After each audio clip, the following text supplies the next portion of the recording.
those sporting events with. I have just a couple of childhood memories I want to share, and my family has probably already heard this from my Hall of Fame high school induction, but be patient. The rest of you have not. So I remember as a child, I probably was 8 or 9 years old, and my father coached my brothers. I have 3 brothers, coached their Little League baseball team. And one day they needed a player, so I was there being a bat girl or something, and they said, "Mike, why don't you have your daughter play?" So he was all excited, and I was excited. So I went out there and played, and I don't think they had any expectations that I could play. So I made a couple diving plays at third base and hit the ball over their center fielder's head. So when the time came again when they were short players, they didn't allow me to play. They just scrimmaged, I think. Another memory I have of my mom coaching my sister and I in Little League, Instructional League softball. We had red T-shirts that said Pudgy's Pizza.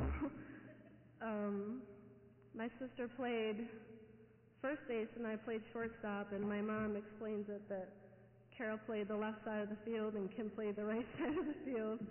And I do remember running out in the outfield and catching pop flies because nobody else could catch them except us. I'd also like to thank my teammates that are here tonight. Mary Hartzog Cooper, she was a pitcher and I was her catcher for 3 years. She graduated in '94. And also Nicole Backus Donaldson. She played with me for 2 years here at Lemoyne. I really appreciate you two being here. I'd like to thank Duke Donnelly, my boss, friend, for giving me a chance when I graduated from here to give me a job, and I'm still there.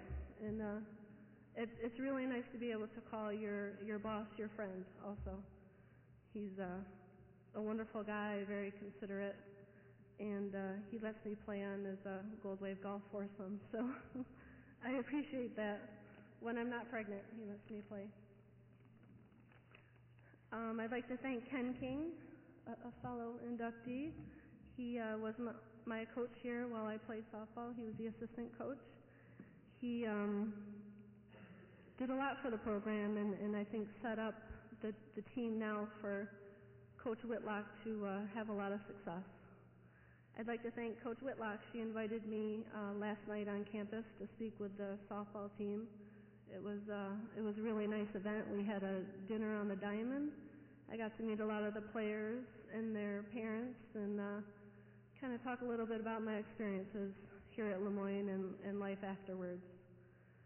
I have a couple memories I'd like to just kind of share with you all about Lemoyne softball. There was one game, it went 21 innings against Cortland State, and I was fortunate enough to have the game-winning home run. And I also caught all 21 innings of that game. I remember my legs were so sore afterwards. And the other one that really kind of stands out in my mind is my senior year. It was the blizzard of '93, and we were supposed to travel to Virginia Beach for spring break. And we must have got like 36 inches of snow or something overnight.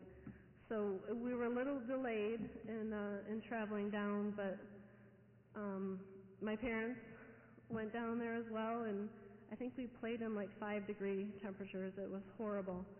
You almost didn't want to hit the ball because it hurt your hands so bad. But I remember driving back. Coach King was driving one van and I was driving the other because Coach Missouri was just too tired. And it was very much white-knuckle driving. It was very stressful.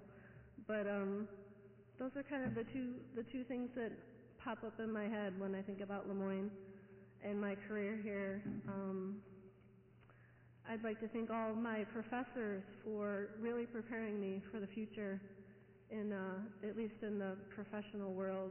I'm fortunate enough to have a great job and wonderful friends and family, and I just feel so blessed, so thank you.